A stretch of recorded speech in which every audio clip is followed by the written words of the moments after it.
La Sala de Reconocimiento de la JEP, encabezada por los magistrados Catalina Díaz, Óscar Parra y Alfredo Ramelli, después de una investigación muy somera acaban de anunciar la imputación contra el excomandante del Ejército, el general Mario Montoya, y 9 oficiales más que formaron parte de la 4ª Brigada, una de las más importantes del Ejército colombiano, con base en Medellín.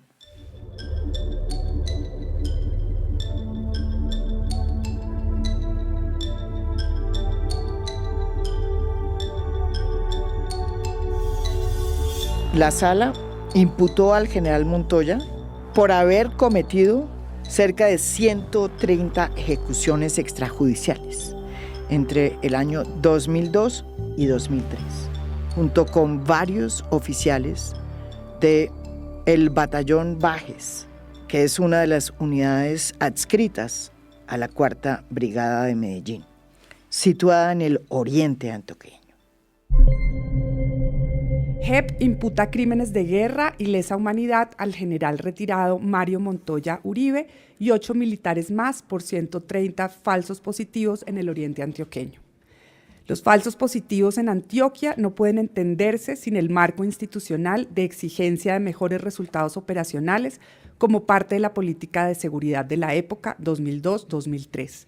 En la Brigada Cuarta, la presión por resultados se consolidó con el mensaje de presentar, entre comillas, muertes en combate como único indicador de éxito para obtener incentivos, recompensas y no ser trasladados o retirados del ejército. Con el general Montoya serían 3 los generales ya imputados por la JEP: el general Paulino Coronado y el general Henry William Torres Escalante.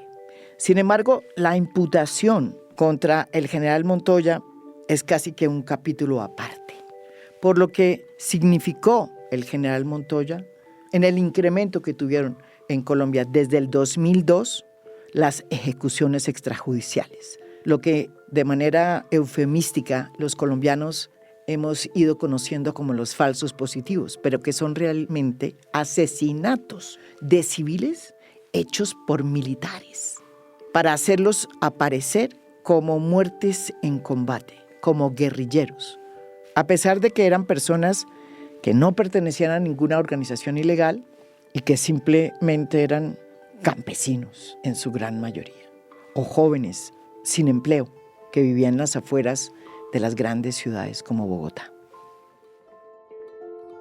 A lo largo de los últimos años, la Fiscalía colombiana logró investigar y condenar a varios militares por las ejecuciones extrajudiciales. Sin embargo, como bien lo dicen varios informes de Human Rights Watch, estas investigaciones nunca llegaron a tocar a generales. Los generales eran intocables, no se subía en la cadena de mando. En el 2017, cuando se crea la JEP, este Tribunal de Justicia Transicional, el único que hay en el mundo con este tipo de arquitectura jurídica, decidió crear un macrocaso, el Macrocaso 03, dirigido a investigar todo el tema de los asesinatos y desapariciones forzadas presentadas como bajas en combate por agentes del Estado. La primera investigación la revelaron en el 2018, cuando sacaron el número aproximado de víctimas de homicidios y desapariciones forzadas ilegítimamente presentadas como bajas en combate y que fueron identificadas por esta sala que hace hoy esta imputación. Entre el 2002 y 2008, dice este informe primero, se registraron 6.402 muertes de civiles inocentes en este país, a manos de militares. De esos 6.402, óiganme bien, 1.613 ocurrieron en el departamento de Antioquia, que se convirtió en el laboratorio de esta monstruosidad. En El año 2002, Antioquia acumuló el 31.07% del total de los falsos positivos y en el 2003 el 25.41%. En estos 2 primeros años, lo que sucedió en Antioquia fue realmente macabro.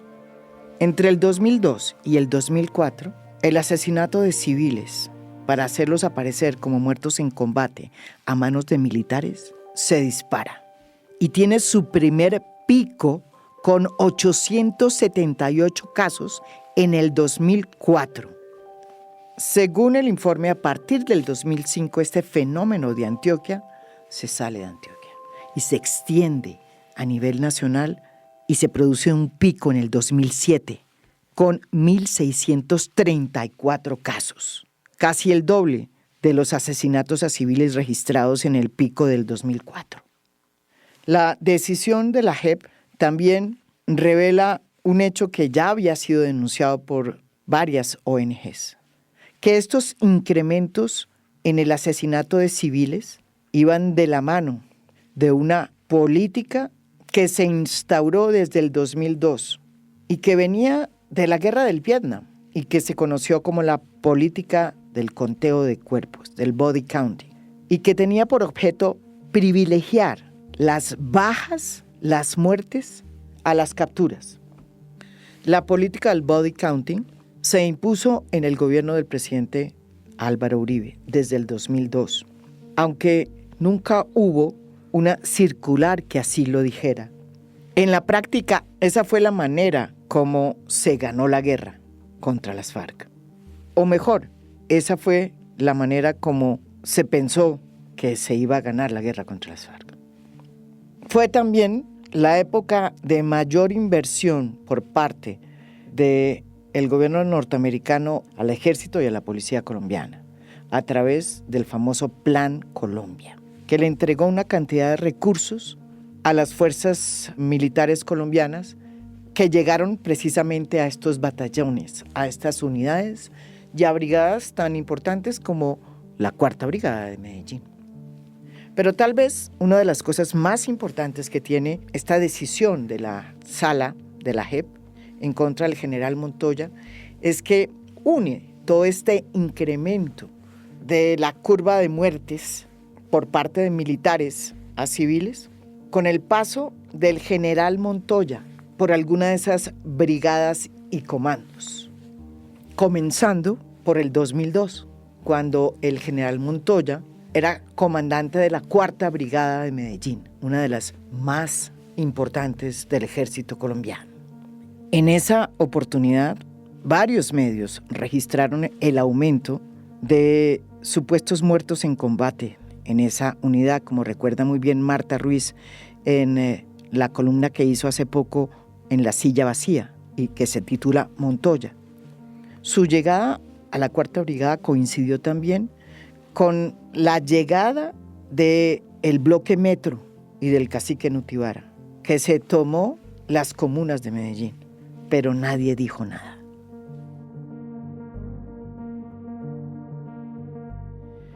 Desde que era comandante de la Cuarta Brigada en Medellín, Montoya era conocido por su manera desabrochada de exigirle bajas a las tropas. Y cuando Álvaro Uribe lo nombró comandante del ejército en febrero del 2006, sus arengas a través de la radio, presionando a sus tropas a que privilegiaran el conteo de muertos en combate, pues se convirtieron en el motor de esta política. Por lo menos una vez al día, el comandante salía por la radio a hablar con las diversas unidades y no perdía oportunidad en incentivar las bajas. El coronel González del Río, condenado por falsos positivos, asegura que lo escuchó al general Montoya pronunciar esta frase: no quiero regueros de sangre, quiero ríos de sangre, quiero resultados. En sus comunicaciones por la radio, el general Montoya exaltaba a las brigadas que mostraban esos ríos de sangre y cuestionaba duramente a las que tenían pobres resultados.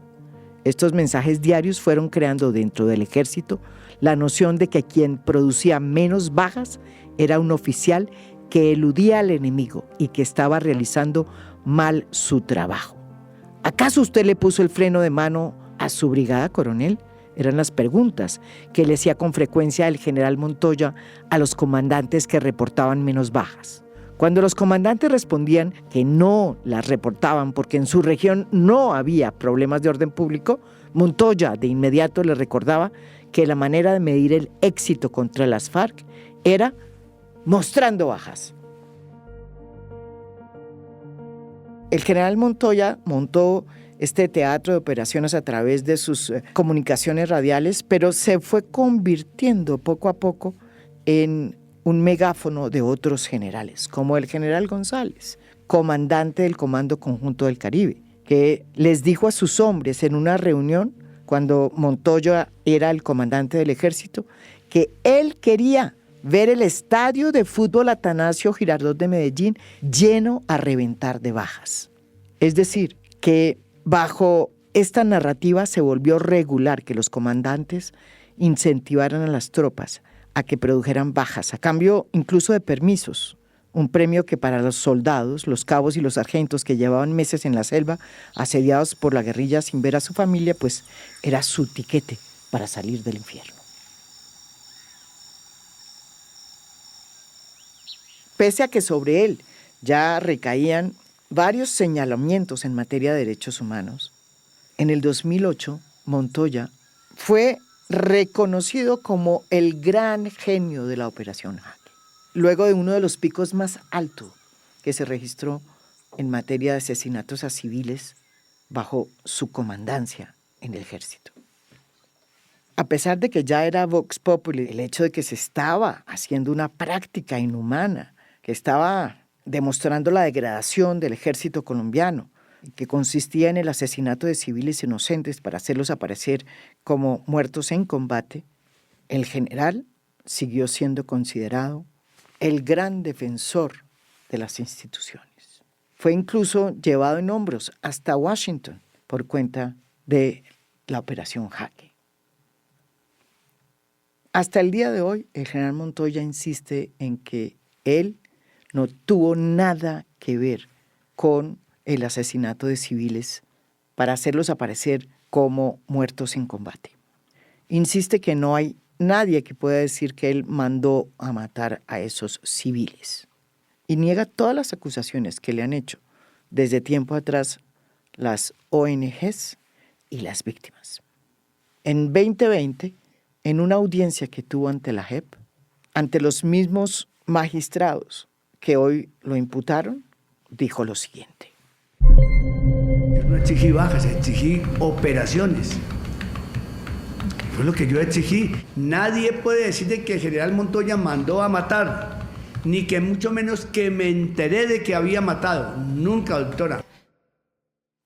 Está con nosotros en a fondo Catalina Díaz, magistrada de la Sala de Reconocimiento de Verdad, de Responsabilidad y de Determinación de Hechos y Conductas, que junto con otros 2 magistrados está investigando el macrocaso 03, el que tiene que ver precisamente con el asesinato y desapariciones de civiles a manos de la fuerza pública. Para que los que nos escuchan entiendan, los 3 magistrados que estudiaron este caso se dividieron los diferentes territorios para estudiar, debido a que esta fue una práctica que se extendió por todo el territorio nacional. A la magistrada Catalina le tocó Antioquia y norte de Santander. Esta primera decisión, en la que se imputa al general Montoya y a otros 9 oficiales, tiene que ver con lo que sucedió en el oriente antioqueño bajo las órdenes del general Montoya, quien en ese momento se desempeñaba como comandante de la 4ª Brigada de Medellín. Oigámosla a ella explicando por qué comenzaron por Antioquia y cómo es que se relaciona el incremento de falsos positivos en el oriente antioqueño con la presencia del general Montoya como comandante de la 4ª Brigada de Medellín. Antioquia mostraba falsos positivos desde el 2002 hasta el 2007, con una curva ascendente muy pronunciada, llegando al pico como en el 2006, Y pues encontramos que el general Mario Montoya había ocupado, digamos, los cargos más importantes en el Ejército Nacional hasta ser comandante del ejército. Encontramos que había sido comandante de la 4ª Brigada en Medellín, luego comandante de la 1ª División en Antioquia, luego comandante del Comando Conjunto del Caribe, se conoce en el país como el Ejército del Norte, o sea, realmente una formación sumamente importante, y luego ser comandante del ejército. Entonces resolvimos dividir la investigación de Antioquia en 2 partes. Cuando vimos la dimensión de los números y la evidencia, realmente que era muy contundente, decidimos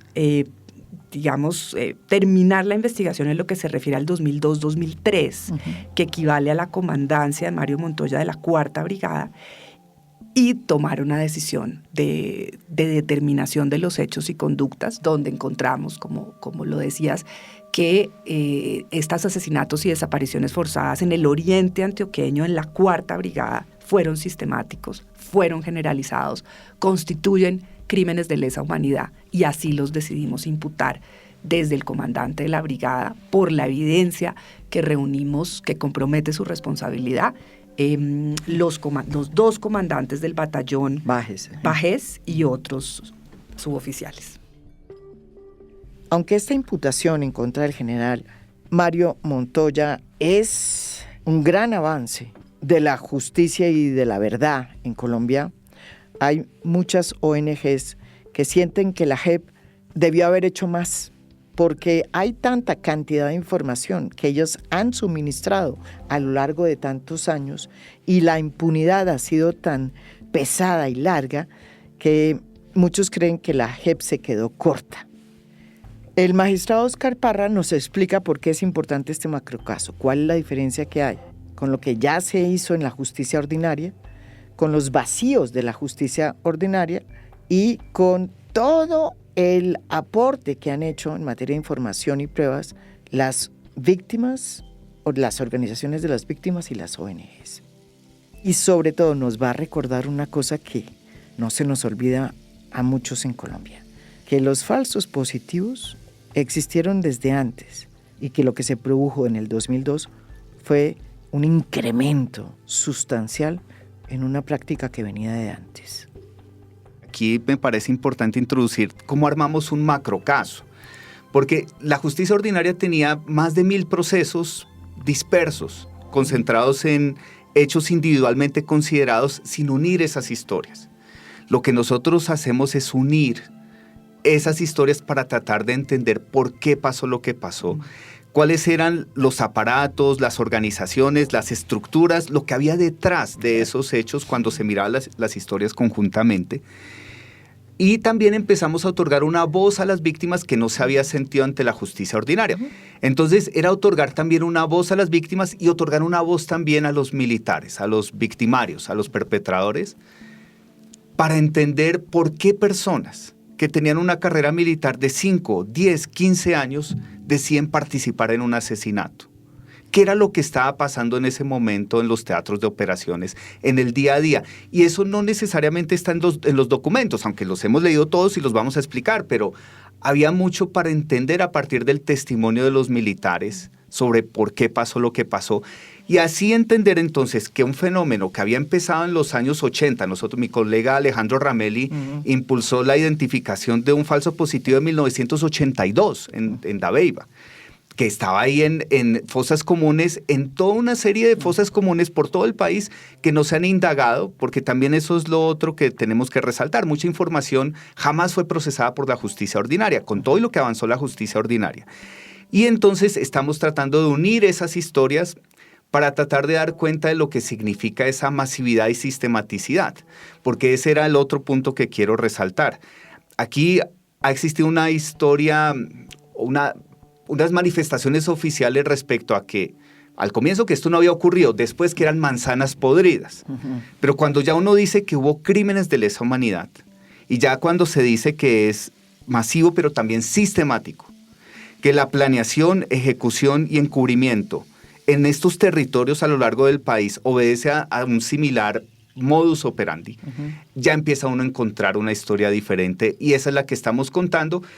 Pero, y entonces, la pregunta que muchos colombianos nos hacemos es, si era una práctica que se venía dando dentro del ejército y que en el 2002 se exacerba, ¿por qué fue que se dispararon estas cifras de asesinatos a civiles por parte del ejército? La magistrada Catalina Díaz nos explica cómo en todo esto tuvo que ver el hecho de que llegó al poder, pues, un gobierno que tenía una política de seguridad democrática, en la que tenía como fin acabar con las FARC, sin importar cuáles eran los medios. Y si bien, como lo dice ella, esa política no decía que había que privilegiar las bajas, y mucho menos las bajas de colombianos inocentes y asesinarlos para hacerlos aparecer en combate, sí plantea cómo eso ocurrió en la práctica en momentos en que el ejército colombiano era apoyado por los Estados Unidos a través del Plan Colombia. Falsos positivos han existido en Colombia, los tenemos documentados por lo menos desde principios de los 80s. Pero en el 2002 la curva se pronuncia de manera significativa hacia arriba. Se disparan los falsos positivos en el 2002. Lo que nosotros hemos investigado y lo explicamos en detalle en la decisión sobre Antioquia es que se adoptó en el país por parte de los gobiernos nacionales de finales de los 90 y principios de los 2000 una política de seguridad y defensa cuyo objetivo central era la victoria militar. Había una guerra muy fuerte, las guerrillas estaban, digamos, llevando la iniciativa militar, eso es cierto, en el oriente de Antioquia, por ejemplo, las guerrillas tenían en jaque el oriente antioqueño como despensa agrícola de Medellín y el Valle de Aburrá. Es cierto que la carretera Medellín-Bogotá estaba cerrada, el número de secuestros de minas antipersonales, es cierto que esa zona era crítica para la producción de energía del país y que las guerrillas habían logrado poner en jaque el territorio y la población y dar una muestra de que estaban rodeando Medellín. Se tomó una decisión de victoria militar. Y para ese objetivo de la victoria militar se adoptó un fortalecimiento muy importante a las fuerzas militares, con recursos también que venían de la cooperación de los Estados Unidos a través del Plan Colombia. Fortalecimiento en pie de fuerza, en tecnología, sistemas de información, apoyo helicoportado, movilidad de las tropas, sistemas administrativos de carrera y de prestaciones de los miembros. Y como contrapartida de ese esfuerzo, digamos, presupuestal para las fuerzas militares, se les empezó a exigir desde los más altos niveles del gobierno resultados. La expresión que nosotros incluimos en la decisión sobre recursos y resultados es literal del discurso gubernamental de la época. Se le da a las fuerzas militares ingentes recursos, entre ellos que venían del impuesto de guerra, que los colombianos se metieron la mano al bolsillo para pagar un impuesto para ganar la guerra, y como contrapartida a ese esfuerzo presupuestal se exigían resultados. Lo que hemos encontrado es que en los documentos del Plan Colombia, del Plan Patriota, de la política de seguridad y defensa, en los documentos formales, los indicadores que medían cuantitativamente, este es un punto importante, se empezó a medir en números cuantitativamente el éxito militar. Eran tanto bajas como capturas y como desmovilizaciones. Pero cuando vamos al teatro de operaciones en el oriente antioqueño, lo que vemos por todos los testimonios de muchos militares que han ofrecido ante la JEP, también de las víctimas y también de manera importante los archivos oficiales, es que lo que exigía, requería, medía, comparaba el discurso permanente, diario, cotidiano del general Mario Montoya, que era comandante de la 4ª Brigada en Antioquia, era bajas. Bajas, bajas, bajas, bajas. El indicador real para medir el éxito y el esfuerzo militar era el muerto, el cuerpo del supuesto enemigo caído en combate. No se aceptaba la captura, se rechazaba la captura como un problema. Se decía, a mí tráigame bajas, no me traiga problemas. Y eso es lo que se conoce en la literatura como el conteo de cuerpos, la traducción en español de lo que es body count. Contar los cuerpos como el indicador real del éxito militar. Eso ocurrió en Antioquia. De la mano del rechazo de las capturas y de la mano de la estigmatización, como decía el magistrado Parra, de comunidades enteras que en el oriente antioqueño no se desplazaron, no tenían cómo desplazarse, cómo irse, y los militares las entendieron como aliadas, apoyo, bases de las guerrillas. Entonces, campesino de la cuenca del río Calderas significaba para ellos guerrillero. Entonces, en esa presión tan brutal, porque lo documentamos, una presión que desde que usted se levanta hasta que usted se acuesta le están diciendo ¿y dónde están las bajas? Y que ya negoció la paz con la guerrilla, es que entró en amnistía con la guerrilla, es que su zona estaba repleta de guerrilla, ¿dónde están las bajas? No sea nena, no sea cobarde. O sea, un militar, el macho militar es el que más bajas dé. Y en ese marco de esa presión tan brutal, donde además había mucho temor de perder el trabajo, ¿no? De que si no doy bajas me van a sacar, a echar de aquí. Así era como eso. Pues vénganos los civiles que señalaron paramilitares, excombatientes, el que sea, de que era guerrillero, hombres y mujeres que sacaron de las casas, de los transportes públicos, de las vías, campesinos en ropa de campo que estaban trabajando en sus parcelas, fueron asesinados en estado de indefensión y presentados como falsas bajas en combate.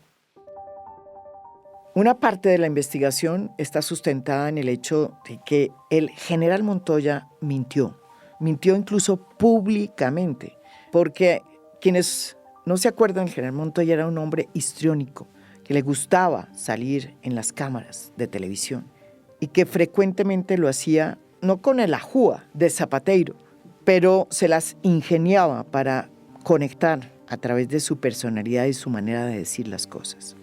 Este fallo recuerda un episodio en que el propio general Montoya sale en una rueda de prensa e insiste en que se ha producido el asesinato de unos civiles que son miembros de las FARC, cuando él, según pudo establecer la JEP, sabía claramente que se trataba de civiles.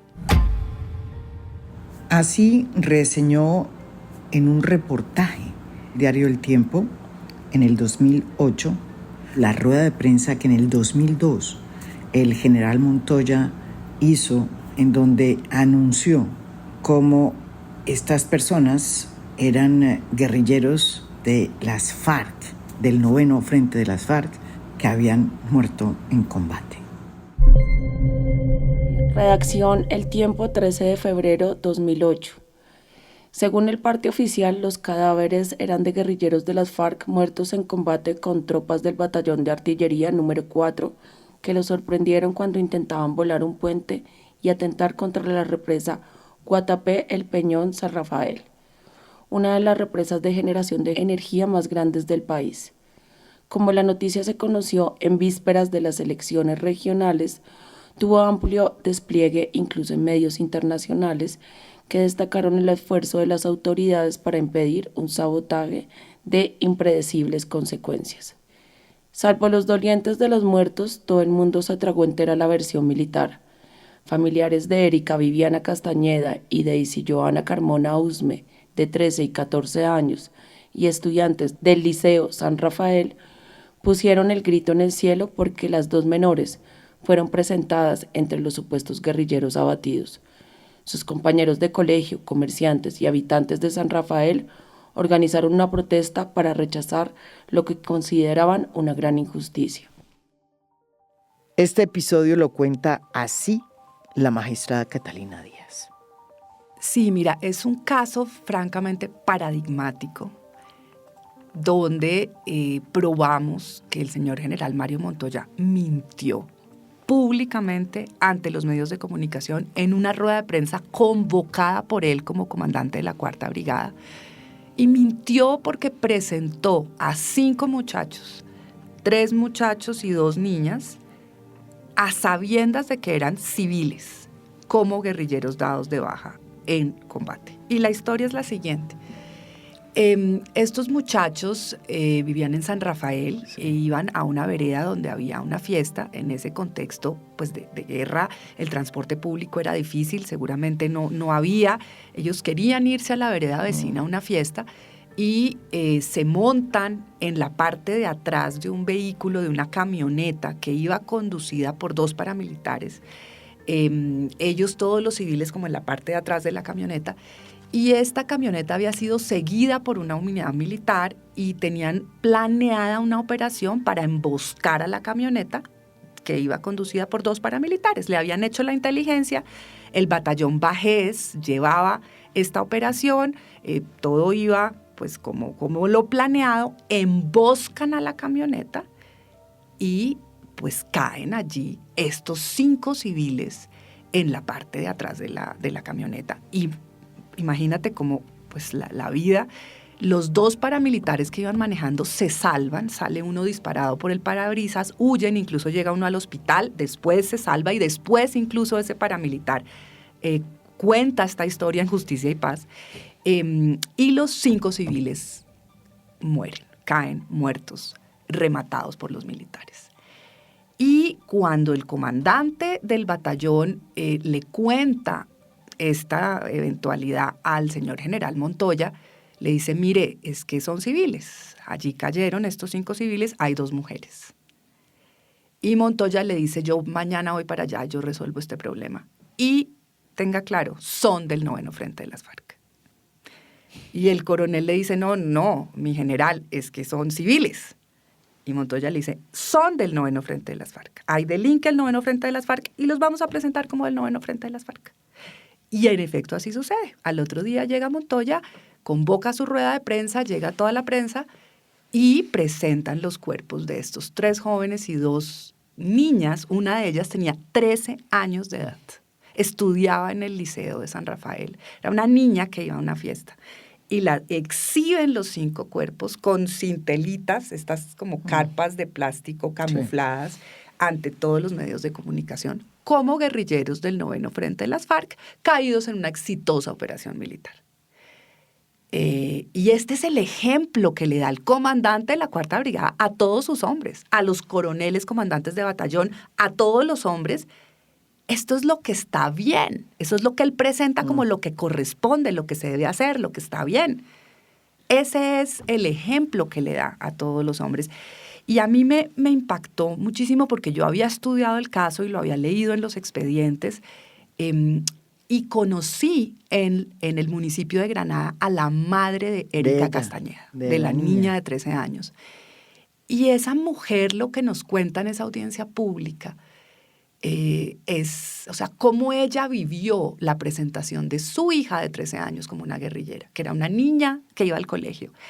Y la indignación, la rabia, el dolor, la frustración, la sensación de vulneración, ¿no? De además claro, que pierde a su hija, asesinan los militares a su hija, la dignidad.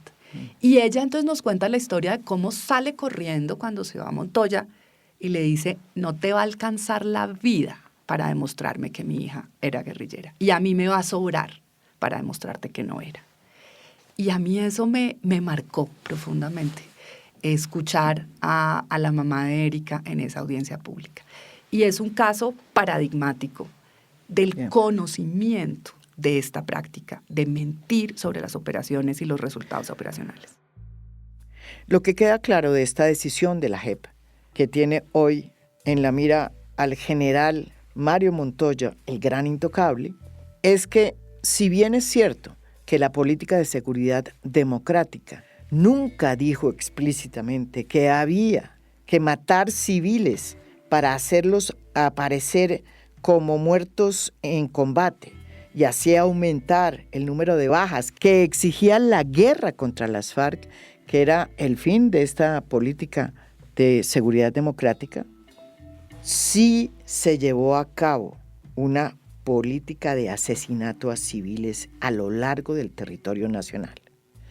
Y no fue una cosa de un batallón ni de una unidad, como dice claramente la JEP, sino que fue una práctica que se incentivó a nivel nacional y que se practicó en casi todos los batallones del ejército colombiano. Es decir, que fue una práctica sistemática y que por ende, pues fue una política de Estado, tácita, pero una política de Estado.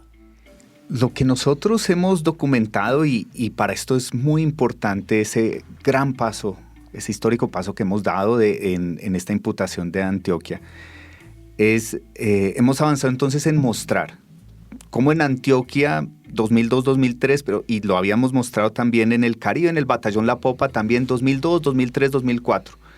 Empiezan estas dinámicas, ese aumento en el número de falsos positivos, y empezamos a documentar cómo empieza una planeación, ejecución, encubrimiento de estos crímenes. Y si sumamos también lo que hemos documentado en el norte de Santander y en Casanare, empezamos a ver cómo esto que explica la magistrada Díaz empieza a ser también evidenciado en todo el país.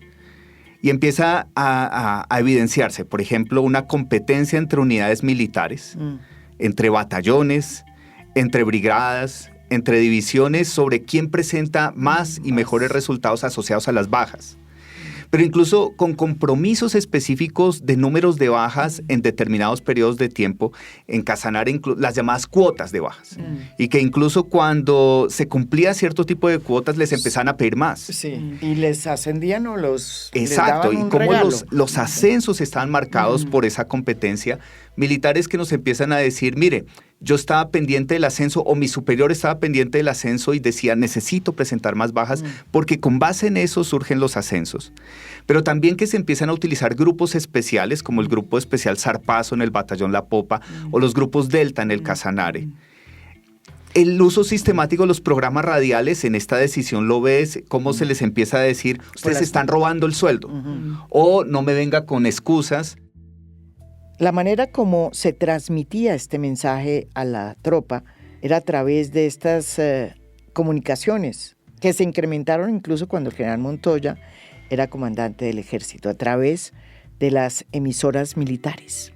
Durante la mañana, pero también por la tarde, se mandaban los mensajes y el general Montoya hablaba con toda la tropa a través de ese medio. Según la JEP, esta narrativa que se fue imponiendo a través de estas comunicaciones radiales también contribuyó a incrementar considerablemente los asesinatos de civiles a manos de militares entre 2002 y 2008. Así lo explica aquí el magistrado Óscar Parra.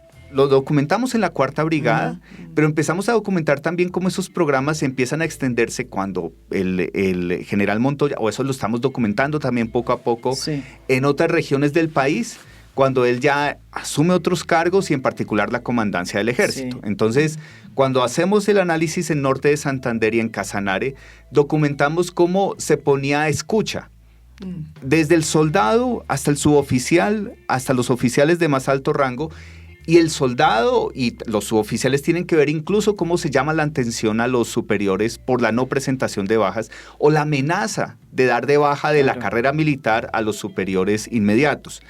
¿Cómo se empieza a replicar eso entonces después a nivel batallón o a nivel pelotón o a nivel compañía o a nivel brigada, etcétera?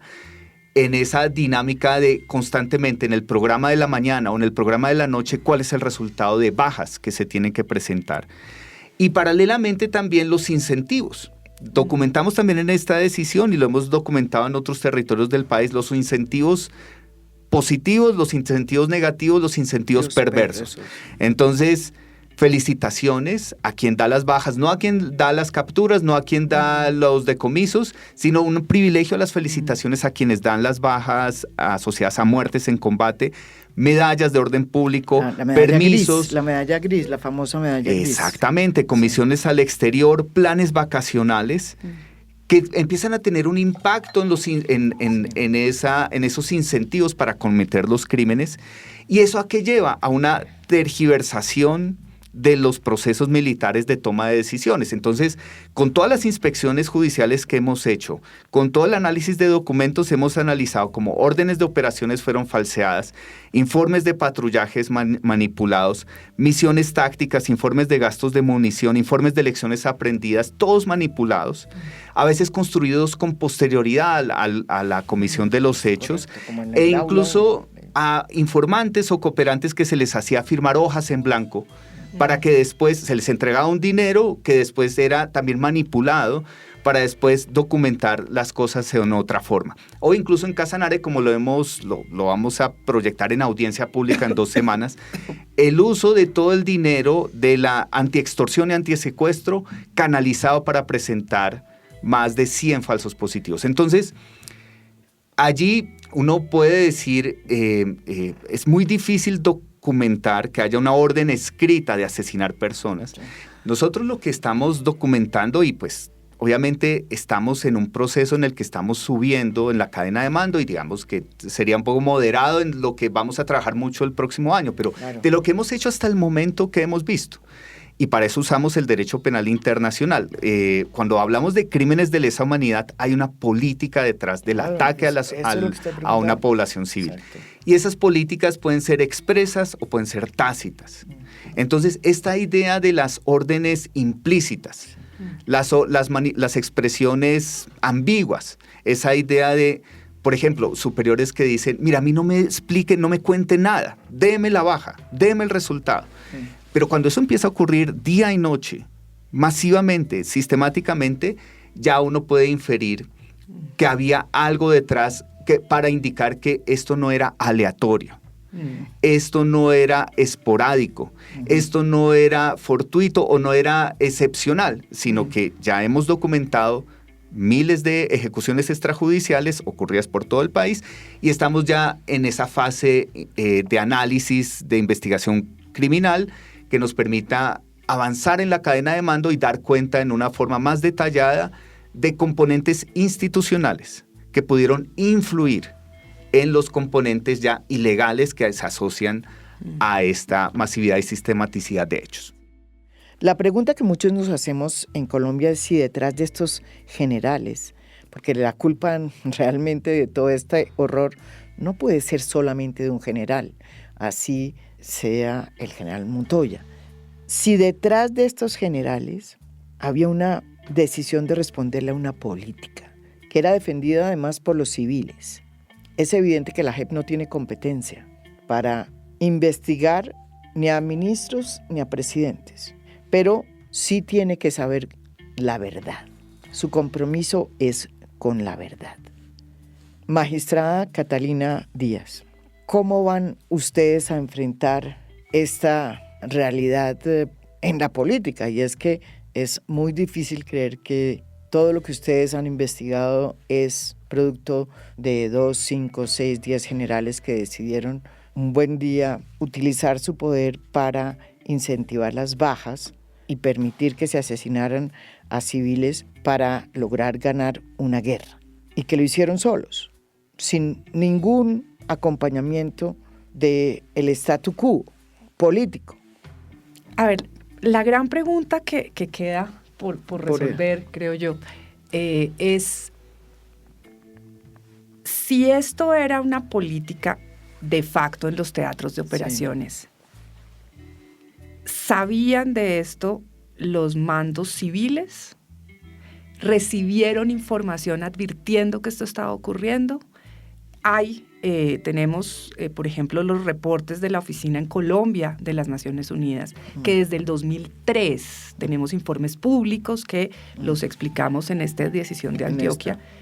Informes públicos de Naciones Unidas, de la oficina del Alto Comisionado, con investigación en terreno, que advertían que esto estaba ocurriendo en el oriente antioqueño. Sabemos también que el Comité Internacional de la Cruz Roja había hecho algunas reuniones con el gobierno. Entonces la pregunta es, ¿sabían los mandos civiles que esto estaba ocurriendo? ¿Qué hicieron para investigarlo y prevenirlo? ¿Y por qué esta política de facto, estuvo en vigencia hasta finales del 2007 y principios del 2008. ¿No? Yo creo que esa es una de las grandes preguntas que tenemos que investigar, y a la JEP le corresponde garantizar el derecho a la justicia, pero también ofrecer verdad a la sociedad colombiana. Las denuncias sobre falsos positivos se han hecho desde hace muchos años por parte de las víctimas y por parte de muchas ONGs que han terminado representando a gran parte de esas víctimas.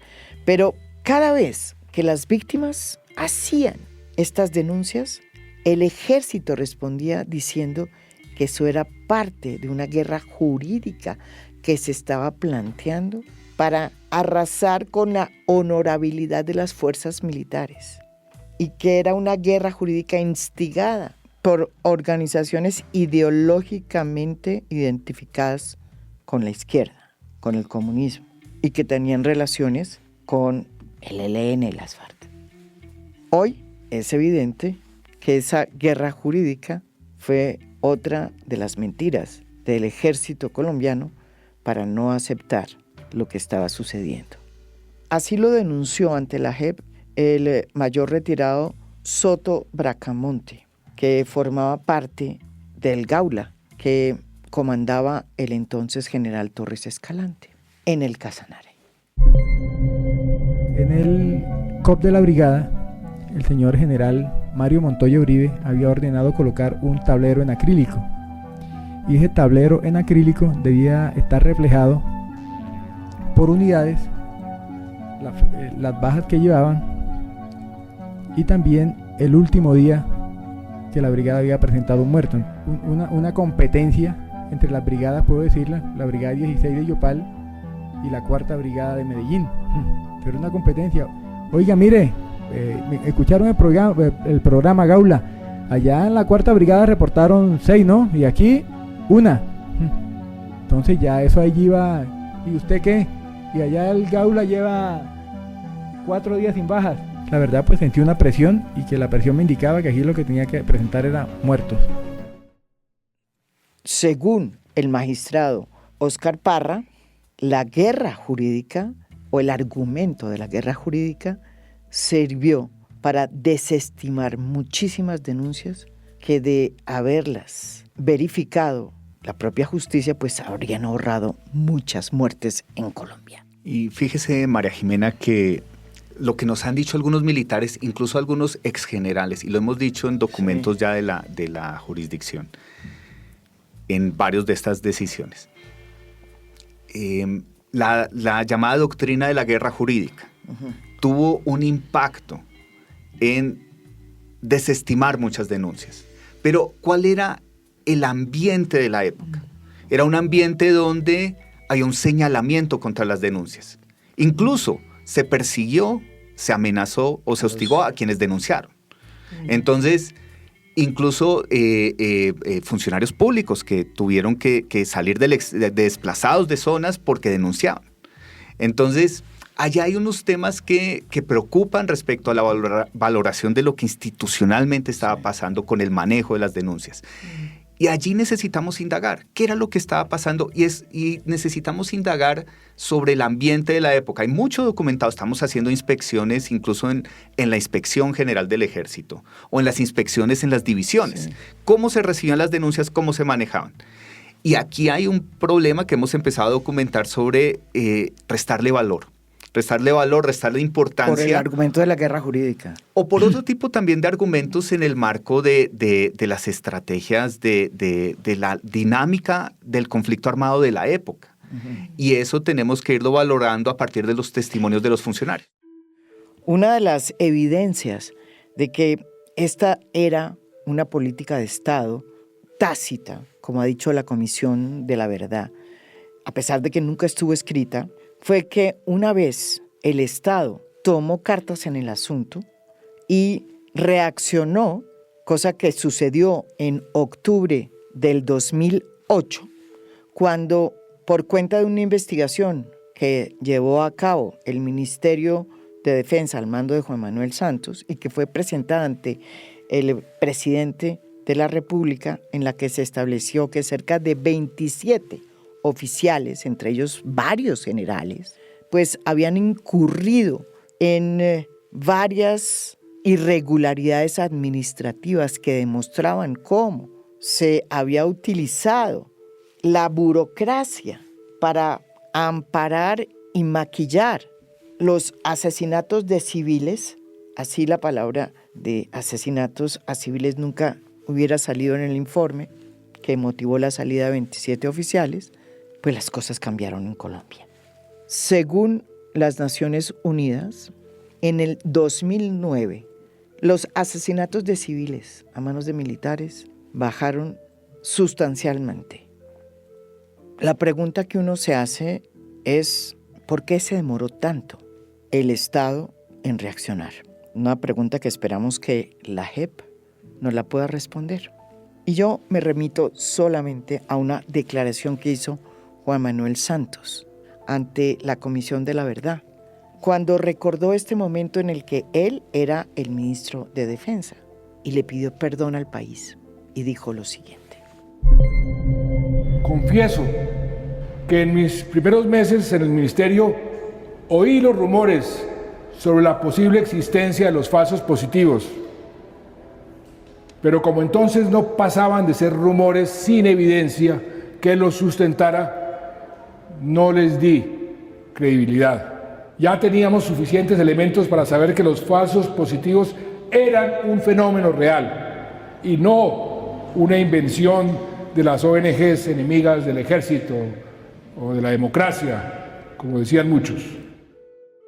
Lo que es cierto, María Jimena, es que, y lo tenemos también explicado en varias decisiones, donde hacemos el análisis cuantitativo, es cierto que el fenómeno de este tipo de asesinatos y desapariciones se empieza a aumentar dramáticamente en el 2002, sube 2004, 2005, 2006, 2007, llega a su pico finales del 2007, principios de 2008, y cae en caída libre.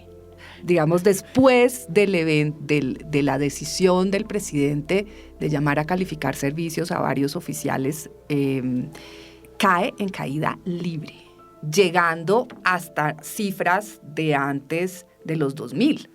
Sí. Eso, francamente, es muy diciente. Es muy diciente, creo yo, de que sí se puede cambiar los fenómenos de violación de derechos humanos por altas decisiones del altísimo gobierno. O sea, el gobierno tomó una decisión drástica, fuerte, y el fenómeno de graves violaciones de derechos humanos cayó en caída libre. Y es cierto que una investigación interna de la Inspección General del Ejército, que documentó, y nosotros la tenemos, dirigida por supuesto, por el general Suárez. Exactamente, tenemos ese reporte y lo hemos estudiado y referido en varias de nuestras decisiones, donde se documentó una serie de inconsistencias, errores de toda clase. Administrativos, pero que si uno se lo lee, por supuesto, dan cuenta, por ejemplo, de estos anexos de inteligencia posteriores a la fecha de la operación. Lo que ya se decía en prensa, cuerpos que se presentaban con 2 botas izquierdas, cuerpos que se presentaban con camuflados de 3 tallas más. Alteración de la escena del crimen, sí, decía. Digamos, exacto. Y ese eso, informe. O sea, el informe muestra inconsistencias que se pudieron establecer, digamos, administrativas, de reporte operacional, del derecho operacional, pero que para y nos lo han dicho también varios oficiales, para un oficial recorrido en la guerra, era obvio incluso de esas alteraciones, errores, reportes alterados, reportes posteriores a los hechos, era obvio que algo estaba pasando. Ese punto de quiebre que fue el 2009, donde bajaron sustancialmente los falsos positivos, fue debido a una toma de decisiones que se llevó a cabo en octubre del 2008, en esa famosa rueda de prensa que se hizo desde Presidencia de la República, en donde aparecen el presidente Álvaro Uribe, su ministro de Defensa, Juan Manuel Santos, y el general Padilla. El presidente Uribe anunció la salida de 27 oficiales y dijo que estos hallazgos mostraban que en algunas instancias había habido negligencia, falta de cuidado con los procedimientos que tienen que observarse y que eso permitió que algunas personas pudieran estar implicadas en crímenes, resultado de la confabulación entre delincuentes e integrantes del ejército. Por primera vez el Estado aceptó que había ejecuciones extrajudiciales de civiles a manos de militares en los batallones. Sin embargo, en esos 27 oficiales que salieron, no estuvo el general Mario Montoya, comandante del ejército en ese momento. A los pocos días, el general, el de los litros de sangre, presentó su carta de renuncia, pero días después, semanas después. Y, óiganme bien, el presidente Uribe lo nombró como su nuevo embajador en República Dominicana, pese a los cuestionamientos que ya tenía sobre sus espaldas en materia de derechos humanos. ¿Cómo explica la JEP que el general Montoya hubiera caído parado? Aquí nos responde el magistrado Óscar Parra. Esa parte de su pregunta es uno de los componentes de lo que vamos a profundizar el próximo año. Incluso estamos explorando la posibilidad de hacer un llamamiento adicional incluso al general Montoya para hablar de ese momento. Eventualmente la sala puede decidirlo o no, pero incluso también de algunos generales que estuvieron muy involucrados con las discusiones de la época. Entonces, ¿qué podemos decir hasta el momento? Que nosotros, lo que hemos ido documentando, y la metodología de este caso es de abajo hacia arriba, para tratar de documentar algo que no es fácil y que en cierta manera explica todos estos desafíos que ha tenido la justicia ordinaria en los años anteriores. Aquí lo que quiero resaltar es que aquí la justicia transicional implicó un cambio sustancial para impulsar un enfoque que permitiera revertir esas barreras y esos obstáculos del pasado, y que había generado que ningún general había sido imputado siquiera de este tipo de crímenes. Es correcto, la primera es la JEP. Nosotros llevamos diálogos, versiones voluntarias, interrogatorios a detalle ya con más de 20 generales de la época. Algo que la Fiscalía pues había avanzado muy preliminarmente en su momento. Entonces estamos en esa fase de analizar a detalle qué pasaba en el nivel superior, en el nivel estratégico de la toma de decisiones, de los debates internos que ellos mismos tenían al nivel del Ministerio de Defensa o de los mismos generales.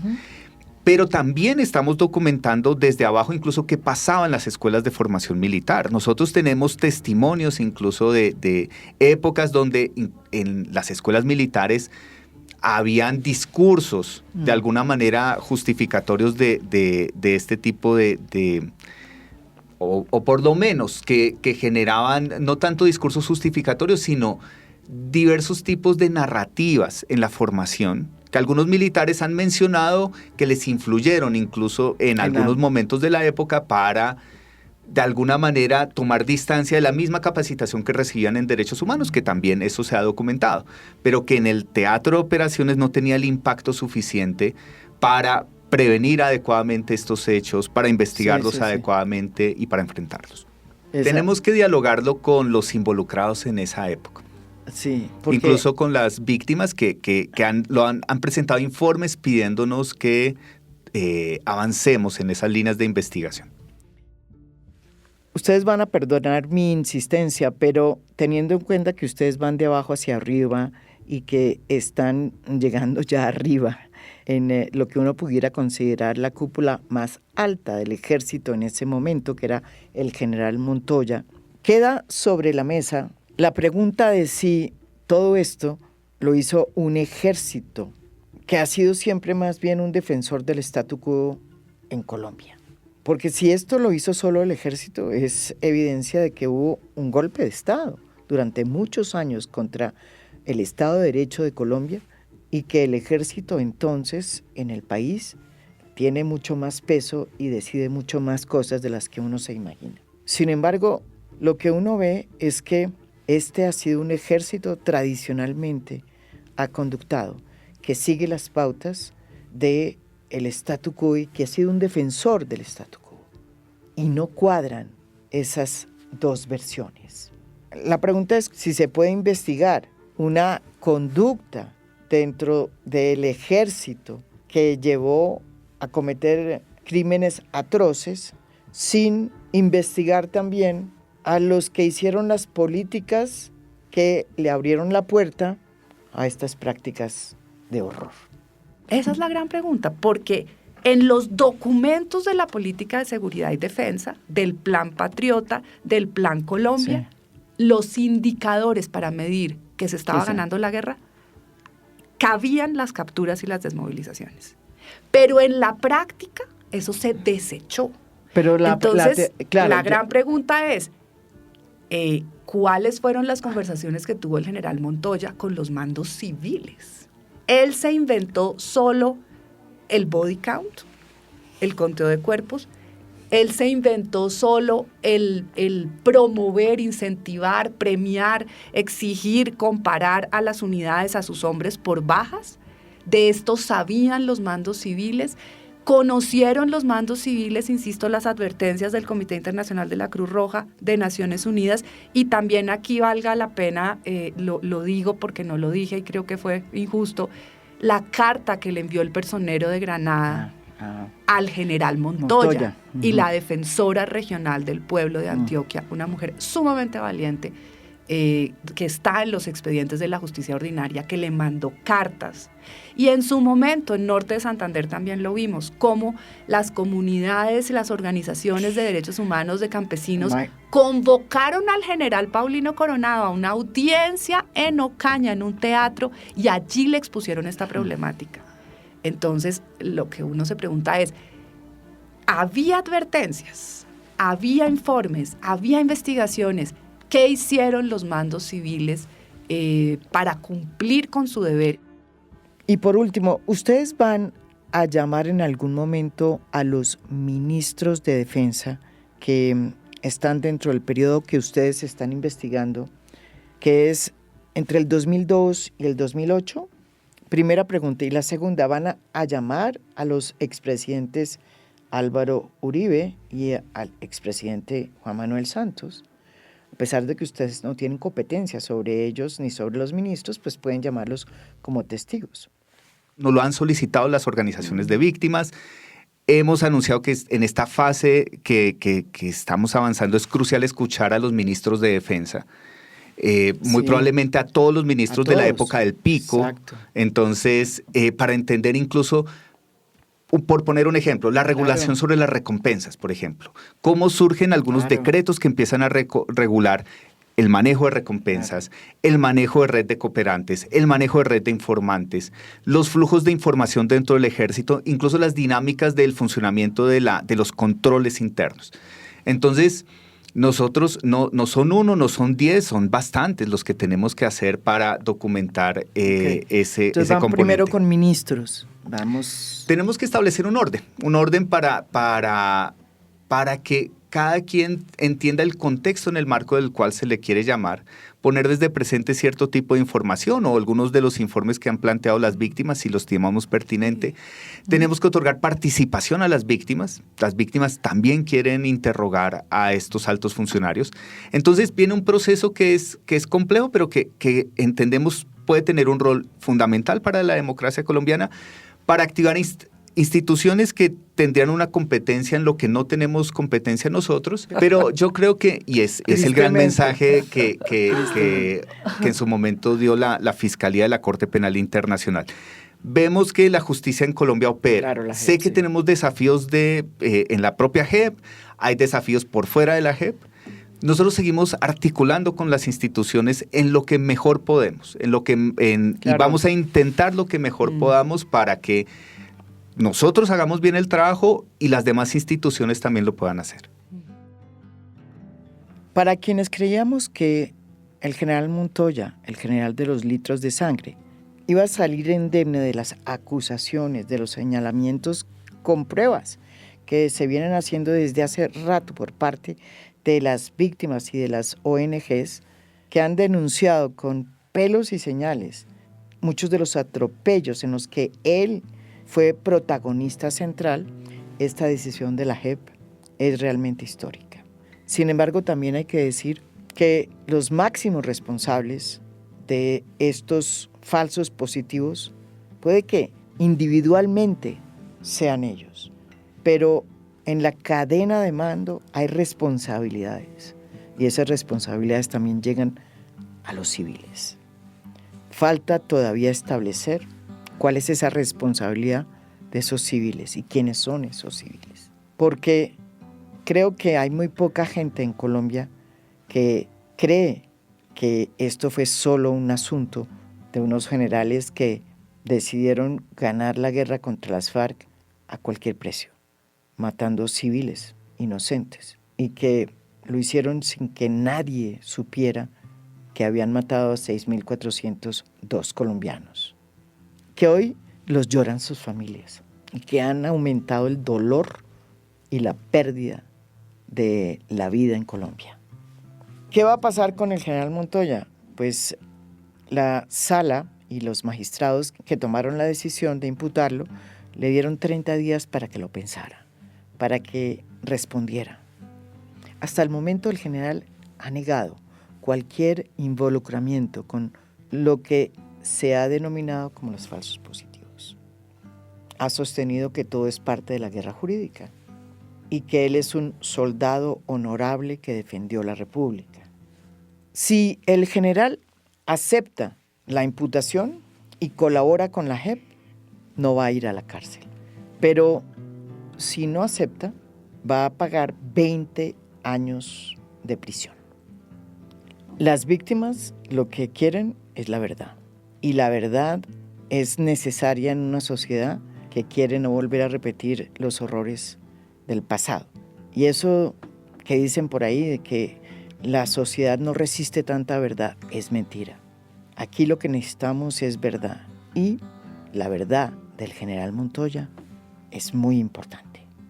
Sobre todo para saber cuál fue esa dimensión de esa política y en qué momento se convirtió en una política de Estado tácita.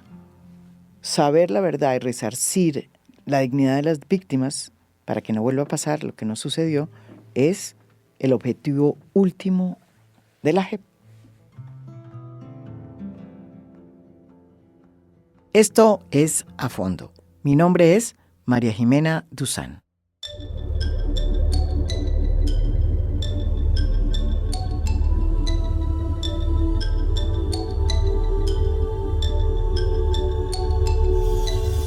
A Fondo es un podcast producido por Mafialand. Producción general, Lucy Moreno. Postproducción de audio, Daniel Chávez. Música original del maestro Óscar Acevedo. Nos pueden escuchar también en mi canal de YouTube. Gracias por escuchar. Soy María Jimena Duzán.